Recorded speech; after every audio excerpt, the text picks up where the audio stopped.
Hello YouTube legends, we're back on for another episode today. We're going to talk about core training for the motocross and off-road athlete, in particular spinal flexion.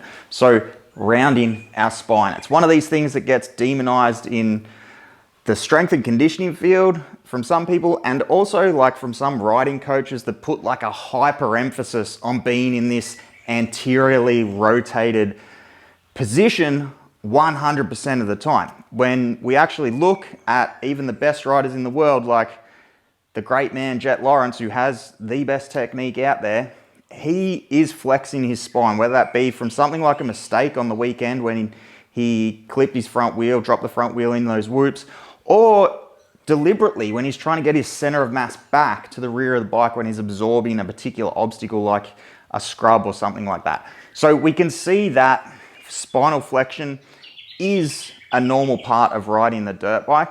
And if you don't have as good a technique as Jet Lawrence, you're probably going to spend even more time flexing your spine when we're riding a dirt bike. So spinal flexion is not something to be feared in my mind. It's a normal part of human movement. And if you look at any sport, especially riding dirt bikes, but any field-based sport that involves dynamic movement, the spine and rib cage moving in all of the ranges is a normal part of force generation. So for me, spinal flexion just falls into the silo of our core training. If you look at the simple anatomy of the core, the spine runs straight down the middle, the rib cage wraps around it at the top. So our spine is our core, right? So core training encapsulates all of the spine movement, lateral flexion, extension, rotation, etc. So my line of thought is that if we're going to sign up to ride one of these dirt bikes, that we want to be prepared for everything we're going to face on this dirt bike. Now that doesn't mean that we just throw caution into the wind and we're ego lifting in the gym and just rounding our back out with massive loads. That's not what I'm talking about here. Like any other exercise, like any other range of strength, there's like this linear progression that we can start at an extremely low intensity, and over time, if we progress that intensity up and provide a stimulus consistently over a long period of time, we will see a positive adaptation. So that's my, I guess, philosophy around it is like, we know we're going to get put into these positions when we ride a dirt bike. We know we're going to cop load in our spine, flexing, bending in all directions. So probably a good idea that we might want to include some training in our program that's going to address that. So very simply, we can just start off with some body weight exercises. These work really good in your warm-ups. Something I give my clients often is something like a scapular push-up. So it's just like a cat-cow.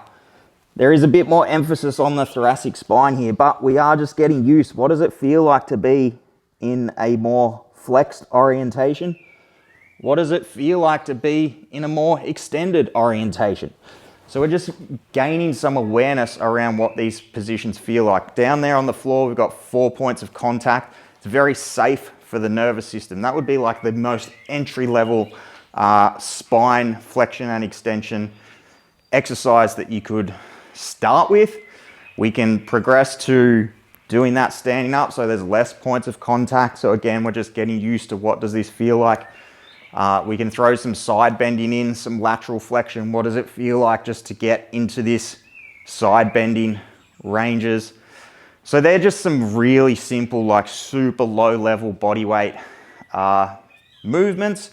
They work really well in the warm up. If you're going to do some heavy strength training, even just getting warmed up to ride your dirt bike even. Like some of those movements, really good just to get warmed up, get moving.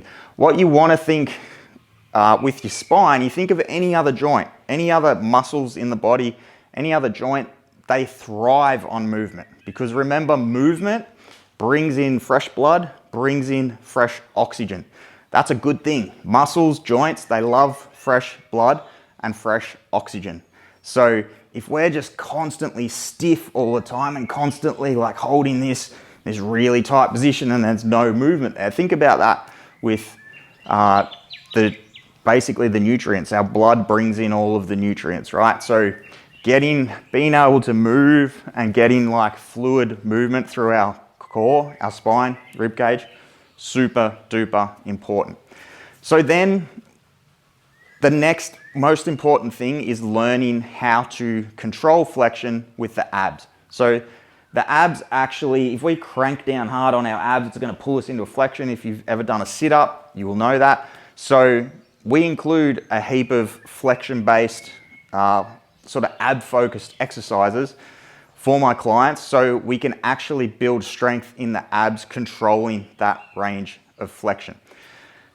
This is a really good entry point. Again, we're moving through that range of flexion. However, there's very little load on the lower back. That's what most people sort of freak out about and get scared about with spinal flexion, is they're going to blow their back out.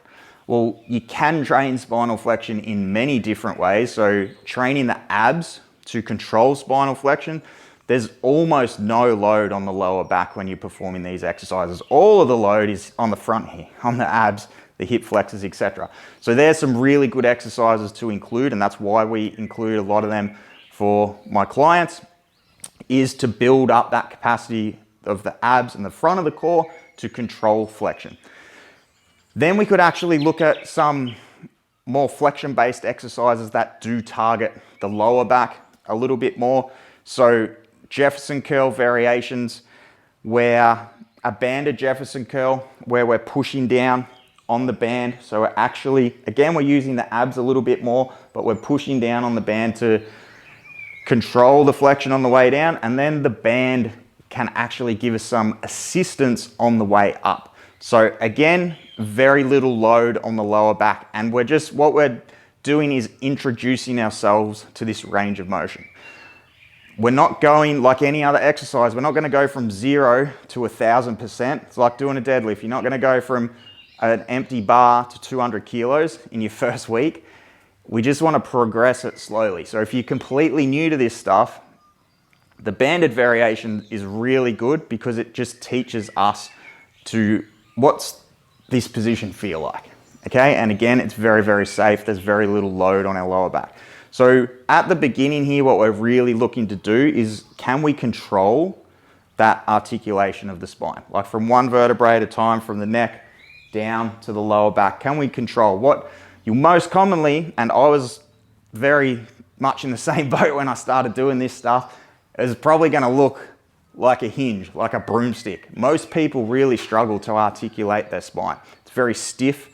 Again, that just comes down to awareness for the most part, because we don't really do it in most of the other stuff we do in the gym. It's all about like creating stiffness and being tight and not letting your spine bend. So if you're new to this stuff, the big part of the progression at the start is just going to be learning, okay, can I actually control my spine? Can I actually curl down from one vertebrae at a time? So the banded variations, very good for that. Then we could go to something like a seated Jefferson curl, and then an actual proper Jefferson curl. You can just start at your body weight with an actual Jefferson curl or very light load.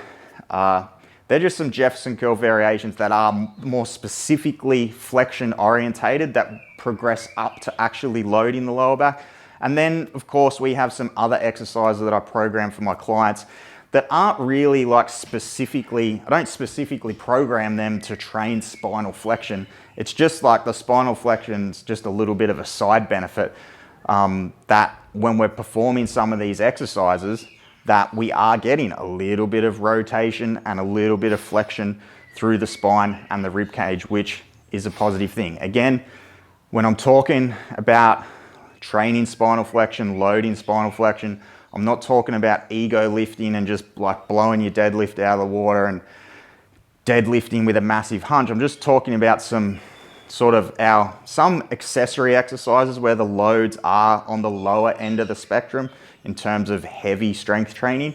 But if we perform these consistently over time through our program, and we don't have any crazy spikes in the load, and we just sort of build that up gradually, progressively, consistently over time, then we're just accumulating small exposures to that range of strength. And like any other muscle group, like any other joint in the body, that is a positive thing. And my own personal experience, and with hundreds of guys that I've trained now that ride dirt bikes, the result from including this in your training is a net positive. So hopefully there's some value in there. If you have any questions on any of that, drop a comment on this video. I'd be more than happy to help you out.